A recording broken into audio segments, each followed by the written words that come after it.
Welcome to the second part of the video of the central nervous system, where we'll try to decode each and every symptom of the central nervous system and understand how to approach to each and every symptom.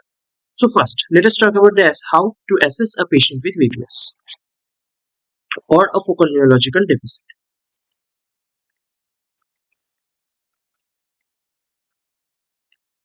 So first of all, we need to inquire about the onset of the weakness. Is it sudden or is it gradual? Sudden onset of a weakness is suggestive of an underlying vascular cause, for example CVA or a trauma. Gradual onset weakness is suggestive of an underlying space occupying lesion, infections, etc.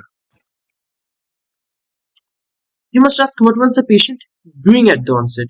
This question is specifically important in patients of cerebrovascular accident as it provides a clue to the physician regarding what is the type of the CV or the stroke.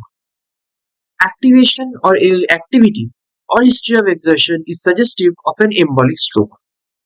If it occurred during the sleep or just when the patient was rising from the bed, it is suggestive of a thrombotic stroke. If there is a history of emotional excitement, it is suggestive of a hemorrhagic stroke. Then you must ask about the duration. The distribution of the weakness becomes very important. Does the weakness involve upper limb or lower limb?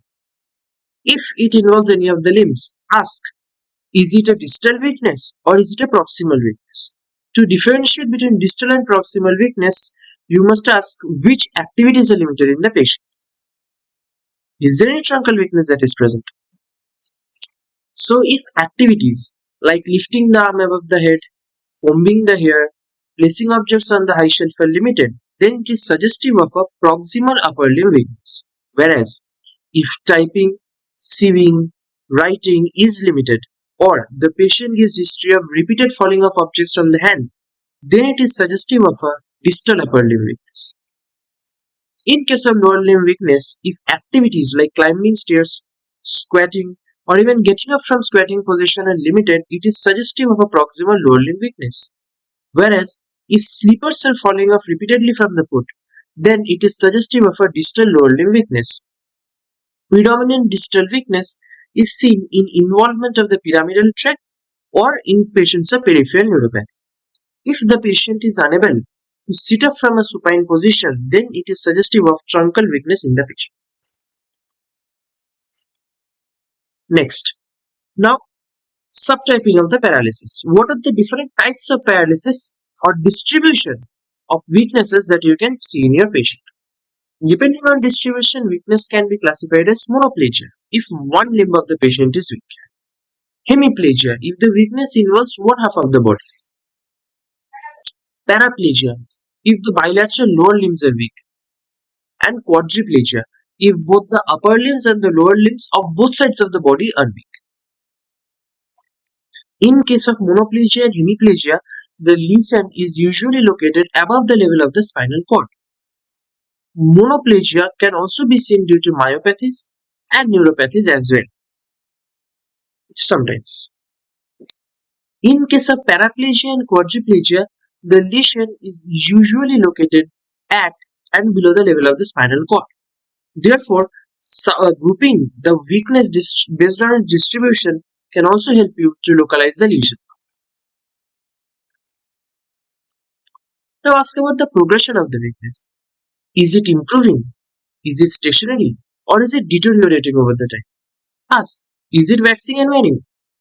Is the weakness maximum at onset?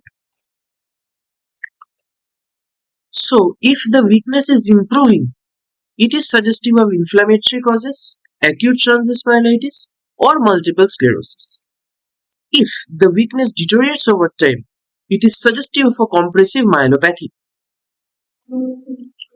Waxing and waning weakness is suggestive of multiple sclerosis. The progression of the weakness will also help you to subtype the CV. As in, if there is a rapid recovery of the weakness with being maximum at the onset, it is suggestive of an embolic CV. If the weakness is deteriorating over the time in a suspected severe patient, it is suggestive of a hemorrhagic CV. Whereas, if there is a stepwise progression that is an episodic deterioration with stationary in between the episodes of deterioration, then it is suggestive of a thrombotic CV. Now ask about the aggravating or relieving factor. Is there any diurnal variation of the weakness? What is the relation of the weakness with activity in the patient? Diurnal variation of weakness, if present, is suggestive of neuromuscular junction disease. If the weakness is maximum in the morning and it decreases with activity, it is suggestive of a Lambert-Eaton myasthenia syndrome. If the weakness is minimum in the morning and it increases with activity, it is suggestive of myasthenia gravis. Ask about the evolution of weakness over the time. That is, are both the limbs involved simultaneously or one after the other? In case of paraplegia and quadriplegia. In case of hemiplegia and monoplegia, ask, does the weakness extend over hours or days? That is, does it take hours or days to develop to the present state, or it was maximum from the beginning?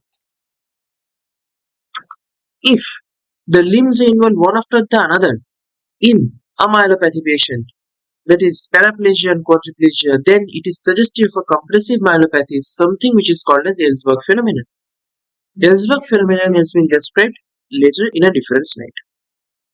If the weakness extends over hours or days, then it is suggestive of an underlying stroke. So now, subtyping of cerebrovascular accident.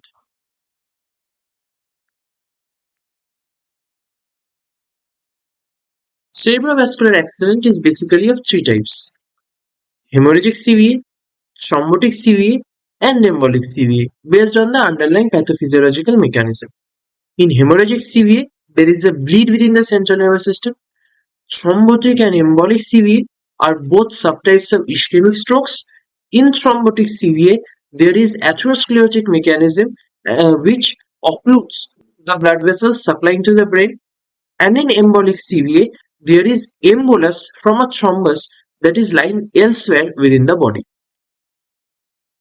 So, they can be clinically differentiated based on a few parameters as follows: onset and progression, history of transient ischemic attack, the precipitating factors, history of hypertension, atherosclerotic risk factors, evidence of valvular heart disease, and history of raised residue. In a patient of hemorrhagic CVA, the weakness is of sudden onset and relentlessly progresses. There is no previous history of transient ischemic attack in the patient. This CVA usually occurs at the height of emotional excitement, and the patient has hypertension and other atherosclerotic risk factors like sedentary lifestyle, obesity, cigarette smoking, lack of exercise, dyslipidemia, etc. In patients of hemorrhagic CVA, usually the history of raised intracranial tension is present. That is, patient presents with a severe headache, projectile vomiting, seizures.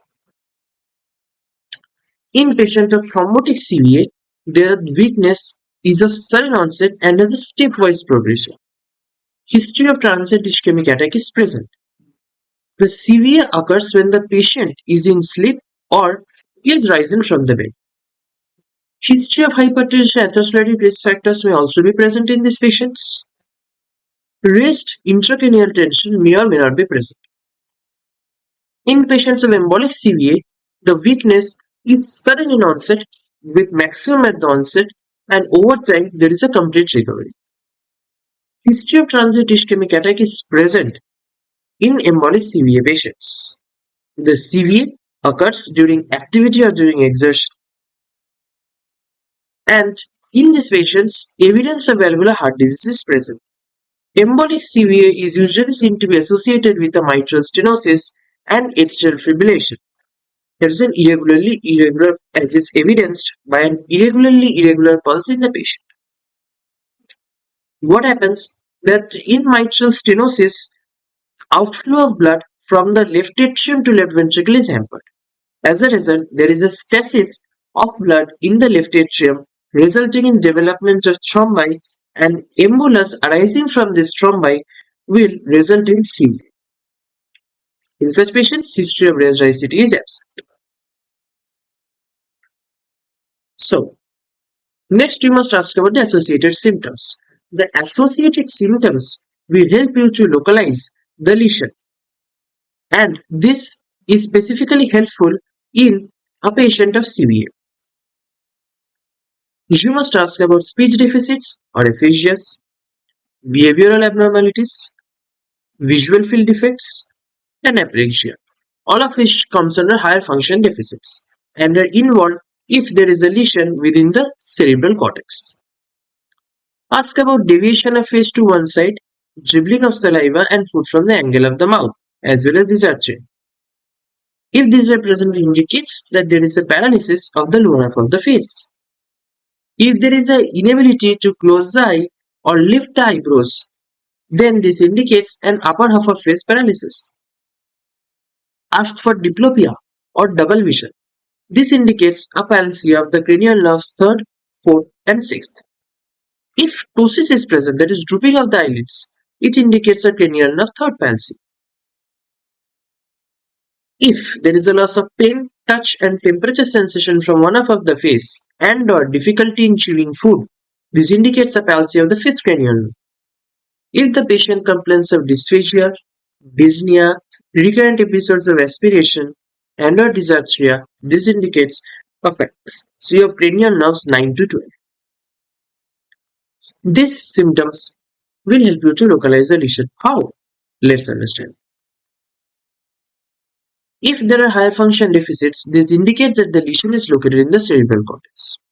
If only the lower half of the face is getting paralyzed, that is, there is upper motor neuron facial palsy, then it indicates that the lesion is located above the level of the pons.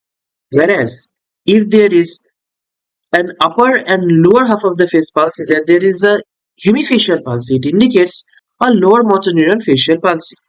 And that means that the lesion is at the level of the pons. If the lesion is located below the level of the pons, then the facial nerve is paired. If there is a cranial nerve 3rd and a cranial nerve 4th palsy, it is suggestive of a midbrain lesion. If there is a cranial nerve 5th and or 6th and or a lower motor neuron facial palsy, it is suggestive of a pontine lesion. Cranial nerve 9 to 12 palsy is suggestive of an underlying medullary lesion. If associated symptoms of cranial nerve palsies or higher function deficits are absent in a patient of CVA, then it indicates the lesion is at the internal capsule. Internal capsule is the most common site of hemorrhagic CVA in patients due to hypertension. Now, you must ask about the events preceding the weakness. Ask about any history of spinal trauma or head trauma, history of viral illnesses, diarrhea, or vaccination. If there is a history of trauma in a head injury, it suggests an underlying intracranial hemorrhage or a diffuse axonal injury. If there is a history of spinal cord trauma, it is suggestive of vertebral injury or a vertebral fracture in a patient of compressive myelopathy. If there is history of viral illnesses, diarrhea, or vaccination preceding the weakness in non-compressive myelopathy patients, this will indicate towards diseases like acute transverse myelitis or Guillain-Barré syndrome. Now, assessing the sensory symptoms. If the patient complains of loss of sensation, ask which modality. Does this involve the fine sensations, that is the fine touch or proprioception, or does it involve the gross sensations like temperature, pressure, crude touch, or does it involve the cortical sensation, that is 1-point localization, 2-point discrimination, stereognosis, or graphesthesia? However, which modality of sensation is lost is better assessed upon examining the patient than history taking. You also need to ask, is there any upper border of sensory loss present? If the fine sensations are impaired, it indicates that there is a dorsal column lesion. And if the gross sensations are impaired in the patient, it indicates a spinothalamic tract lesion. If both of these tracts are lesioned with an upper border of the sensory loss, it is suggestive of a compressive myelopathy. If the cortical sensations are impaired, It is suggestive of a lesion in the sensory cortex or parietal lobe. It is also important to ask about the distribution of the sensory loss from the patient and correlate it with proper examination of the sensory system. Ask about girdle-like sensation or sense of constriction. What is the level? You need to ask. Because the level indicates the level of lesion in a patient of compressive myelopathy. Above the level of the lesion, the patient complains of a zone of hyperesthesia. Ask about root pain. What is root pain? Root pain is defined as a deep-seated electric shock-like sensation that radiates along a dermatome, and it is aggravated by movements like coughing and sneezing. Ask about the radiation of the pain. Presence of root pain indicates the compressed nerve root in a radiculopathy, as well as it indicates the level of lesion in compressive myelopathy patients. In compressive myelopathy patients, root pain occurs due to compression of the dorsal root ganglion at the level of the compressed segment of the spinal cord. If the patient complains of pins and needle sensation in the lower extremities, you need to ask about sensory loss or numbness, and also history of frequent unnoticed trauma or ulceration. Presence of such a history is suggestive of a peripheral neuropathy. Now, so let us understand what is the difference between compressive and non-compressive myelopathy. Simply speaking, compressive myelopathy indicates that the spinal cord is affected or diseased due to pathologies that ultimately lead to compression of the spinal cord within the vertebral canal. This can include etiologies like diseases of the bony vertebral column, that can include infections like pot spine. It can include vertebral tumors like metastasis or multiple myeloma. Each can include fractures of the vertebra, that can be osteoporotic compression fractures or even traumatic fractures. It can include diseases of the intervertebral disc, as in case of a disc herniation. It can also include anatomical abnormalities like spinal canal stenosis, as well as spinal cord tumors. All of these processes affect the spinal cord by causing a compression on it. Whereas some other category of diseases can affect the spinal cord by mechanisms other than compression, and they are grouped under the non-compressive myelopathy non-compressive myelopathy category. So, how does a compressive myelopathy present? Compressive myelopathy patients clinically present with a triad of motor symptoms, which is usually paraplegia or quadriplegia depending on the level of compression. Sensory symptoms. There is a complete loss of sensation with an upper border of sensory loss, a girdle-like sensation or a sense of compression or a root pain, and bladder and or bowel symptoms. In non-compressive myelopathy patient, the classical triad is lacking. They can present with more than equal to one of the symptoms in the triad depending on which segment of the spinal cord gets involved. This group of diseases includes pachytransverse myelitis, Guillain-Barré syndrome, syringomyelia, etc.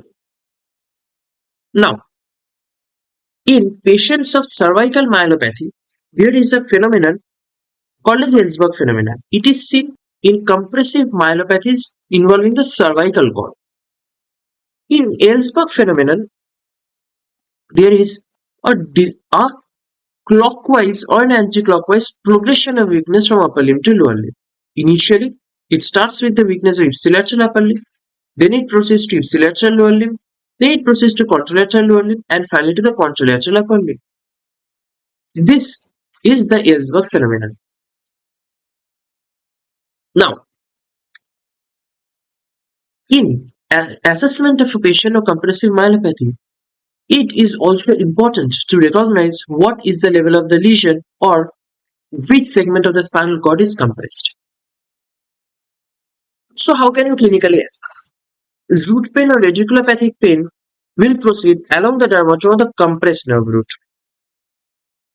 Girdle-like sensation or sense of constriction is felt by the patient at the dermatom of the compressed spinal cord segment.